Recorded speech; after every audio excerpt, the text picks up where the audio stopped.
Kami ajak Anda ke diskusi berikutnya di Sapa Indonesia Malam. Imbas dari serangan militer Israel terhadap Hizbullah di Lebanon, media pemerintah Iran Fars melaporkan otoritas Iran dikabarkan kembali menutup Selat Hormuz pada Rabu 8 April lalu. Penutupan terjadi sebagai respons atas serangan Israel ke Lebanon. Situasi ini membuat jalur strategis pengiriman minyak dunia kembali macet. Wakil Menteri Luar Negeri Iran, Said Khatibzadeh, memastikan jalur strategis Selat Hormuz masih bisa dilintasi oleh kapal sipil, namun tetap harus berkoordinasi dengan otoritas Iran demi keamanan. Karena Iran mengakui telah menempatkan ranjau laut sebagai bagian dari strategi perang.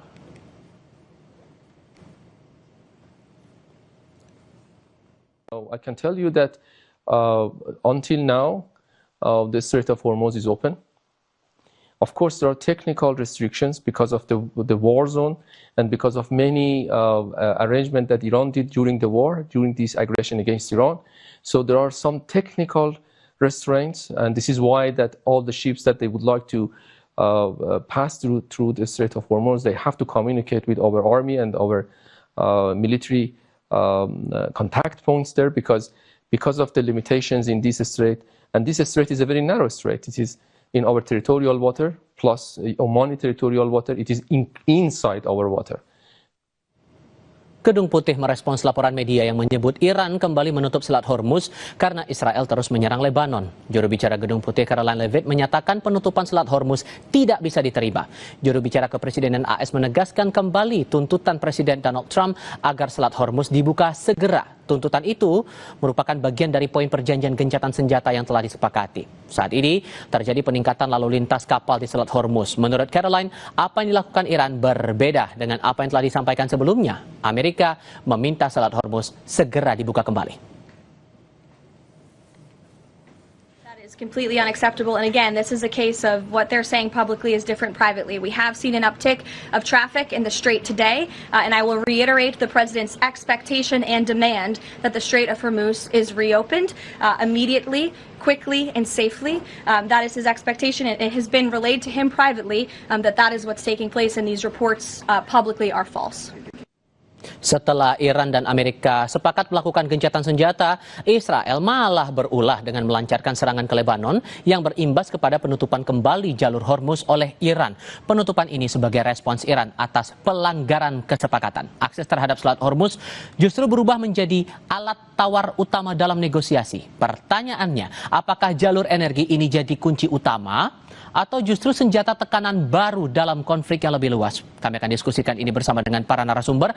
Bergabung saat ini Guru Besar Hubungan Internasional dari St. Petersburg State University, Rusia, Koni Rahakundini Bakri, dan Alexius Jemadu, Guru Besar Politik Internasional UPH. Selamat malam dari Jakarta semuanya, dengan Tifal di sini, apa kabar? Selamat malam, Pak Tifal. Terima kasih semua sudah bergabung dalam diskusi kami kali ini. Saya mau mulai dengan Pak Alex dulu. Sebetulnya Pak Alex, dalam hukum internasional, apa yang dilakukan Iran untuk mengendalikan Selat Hormuz ini sah? Atau ada hal yang mungkin Anda cermati di sini dengan buka tutupnya semua di tangan kendalinya Iran? Ya, seharusnya ini harus dibuka ya, Selat Hormuz ini. Navigasi untuk perdagangan internasional sangat vital bagi begitu banyak negara, termasuk Indonesia, Eropa, Asia, semua ikut kena dampak kalau Selat Hormuz ini ditutup. Dan ini menjadi suatu harapan dari dunia internasional agar ini segera dibuka. Tapi bagi Iran ini adalah suatu alat political leverage bagi dia ya, karena kalau Iran bisa menutup Selat Hormuz, maka itu menjadi satu sumber kekuatan baru bagi dia. Ya, saya lihat ada beberapa hal mengapa Iran bersikukuh untuk menutup Selat Hormuz ini. Karena kalau Selat Hormuz ini ditutup, dampaknya bagi ekonomi global itu luar biasa. Dan Amerika, khususnya Presiden Trump itu sangat tidak sabar kalau ada tekanan dari pasar, tekanan dari dalam negeri, karena harga energi yang melonjak dan semua itu mempengaruhi ekonomi global secara keseluruhan gitu ya. Jadi penutupan Selat Hormuz itu akan menjadi satu hal yang menimbulkan ketidakpastian untuk perundingan yang akan dilaksanakan akhir minggu ini ya, antara Wakil Presiden JD Vance dan Ghalibaf dari pihak Iran ya. Nah, jadi memang ini disengajakan oleh Iran untuk membuka front yang lebih luas dalam konflik atau perangnya dengan Amerika Serikat karena dia tahu kalau ekonomi global itu memburuk, maka kecaman itu akan jatuh ke Presiden Trump Amerika Serikat. Sehingga yang membahasakan, kedua, sorry saya potong ya. Pak, sehingga kalau kemudian membahasakan apa yang dilakukan Iran saat ini, menandakan bahwa upaya gencatan senjata antara Iran dan AS ini terbilang rapuh, bahkan belum diteken bahkan. Oh iya, sangat rapuh ya, menciptakan ketidakpastian baru ya.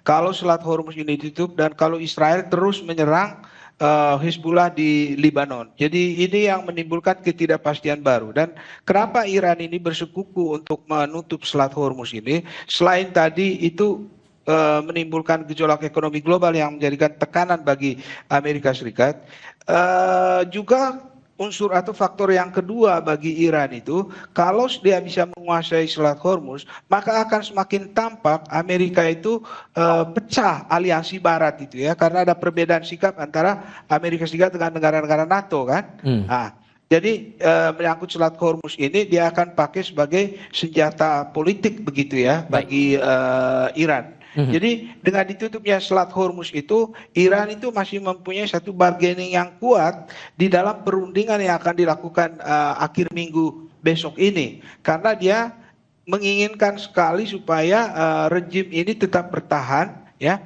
dan tetap diakui eksistensinya, dan itu yang dia akan tuntut di dalam perundingan besok ini. Oke, Bu Kony, kalau Anda melihatnya apakah Iran ini benar-benar punya kemampuan mengendalikan penuh lalu lintas di Hormuz dalam jangka panjang, Bu? Ini sebelum kita bicara soal jangka panjang atau jangka pendek, ya kan, Iran itu sedang mengubah Hormuz menjadi instrumen deterrence ekonomi yang sangat futuristik. Jadi cara perangnya itu sudah sangat beda. Karena perang masa depan itu bukan lagi tentang wilayah. Dia itu bicara tentang node-node strategi seperti selat, seperti data, seperti energi, seperti rantai pasok. Dari yang saya sebutkan saja tadi, itu semua dikuasai ada di Hormuz. Jadi kalau ditanya Iran bisa mampu apa tidak, dia sudah pasti mampu. Karena gini, Iran tuh punya kepentingan besar untuk kompromi dengan Amerika ataupun Israel. Pertama, dia tentang survive regime dia. Kedua, dia deterrence untuk nuklir laten maupun misil. Ketiga, dia pengaruh regional dia ya, termasuk Lebanon, buat dia itu menjadi isu core gitu tentang Lebanon. Yang keempat, kontrol strategis Hormuz sebagai leverage. Nah, sorry Bu, saya jeda dulu Bu. Mungkin boleh dibuka dulu kamera Anda Bu, biar kita bisa melihat visual Bu Kony dengan jelas di sini. Boleh dibuka dulu Bu. Sebenarnya, silakan sebenarnya sudah dibuka loh. Sebentar, saya udah buka sebenarnya. Sebentar ya. Oke, maaf ya. Nah, Ini kayaknya suka hilang-hilang nih karena ya silakan. Boleh Bu, silakan Bu, dilanjutkan Bu. Jadi kalau dalam jadi sekarang kalau kita lihat bagaimana kemampuannya Iran itu sangat kuat ya. Dia mengandalkan dia punya arts of defense, 7 pulau strategis Abu Musa, Hengam, Little Trump ya namanya, atau Pelarak Hormuz. Dan itu adalah 1.200 mil dari garis pantai untuk persenjataan asimetris Iran, meliputi 5.000-6.000 lancau laut, kemudian juga rudal anti kapal selam, rudal anti kapal pantai, kemudian drone murah. By the way, saya mesti matiin kamera karena baterainya mau habis. Kalau memang mau bicara daripada baterainya. Oke, boleh dilanjutkan lagi Bu, silakan Bu. Yang ketiga adalah sekarang bukti kontrolnya tuh Iran bisa complete control ya, karena kemudian dengan mayoritas dia sekarang mengizinkan hanya 3 sampai 5 kapal, kemudian sekarang menjadi sekitar 92 kapal per 2 hari lalu. Itu sudah menunjukkan bahwa ternyata dunia itu menurut pada Iran terkait Hormuz. Jadi ini sangat menarik sebenarnya kalau kita bisa lihat apakah Hormuz dijadikan alat kontrol penuh oleh Iran. Yes, dia bisa. Walaupun Amerika mencoba memulihkan lalu lintas dalam hitungan minggu ya, bulan, tapi itu tidak sustainable sebenarnya kalau dia bertahan dengan itu, karena dia butuh 7 sampai 8 destroyer. Kemudian Iran juga itu bisa terus disrupt dengan drone dia semakin canggih. Misalnya 2 hari lalu ya, Iran tuh punya kemampuan yang sangat keren gitu untuk bisa tetap mengontrol Hormuz. Saya off dari kamera daripada mati ya. Makasih. Paling yang mau juga saya tanyakan begini Bu, singkatnya, apakah langkah dari Iran menutup Selat Hormuz ini kembali sebagai bagian dari jebakan untuk menaikkan posisi tawar dia di perang ini di hadapan Amerika Serikat, Bu? Jadi kalau ditanya soal ini apakah jebakan atau tidak, menurut saya Iran itu membuka opsi kontrol terbatas atas jalur ini. Dia punya taktik jebakan yang sangat tegas, dibungkus sebagai kompromi sementara. Pertama, Iran nggak tutup total. Kedua, Menteri Luar Negeri Abbas Arikatsi umumkan pengecualian untuk kapal Cina, Rusia, India, Pakistan, Malaysia, dan Thailand. Dan bagaimana juga untuk pengiriman kemanusiaan dan fertilizer. Jadi untuk fertilizer sebenarnya dunia nggak usah terlalu khawatir. Dan itu semua kapal yang diizinkan lewat itu harus koordinasi kontrol oleh IRGC. Artinya lewat rute utara dekat pantai Larak ya. Jadi kita kayak seperti bayar tol. Buat saya itu sudah menunjukkan bahwa ini adalah safe passage coordinate with Iran Armed Forces yang sudah didengar dan buktinya Amerika saja tidak bisa melawan. Ya, taktik jebakan Iran di sini adalah kompromi taktis untuk hindari eskalasi total. Tapi ini menjadikan Hormuz menjadi jebakan strategis dan juga alat utama tawar dalam perundingan jangka panjang. Oke, kalau kemudian ujung-ujungnya adalah perundingan, maka semulus apa kemudian perundingan yang rencananya bakal dilakukan ini, yang poin besarnya adalah memastikan Selat Hormuz tetap lalu lintasnya berjalan lancar, atau jangan-jangan akan rumit nih proses perundingannya nanti. Kita akan bahas itu di segmen berikutnya, usai jeda berikut ini.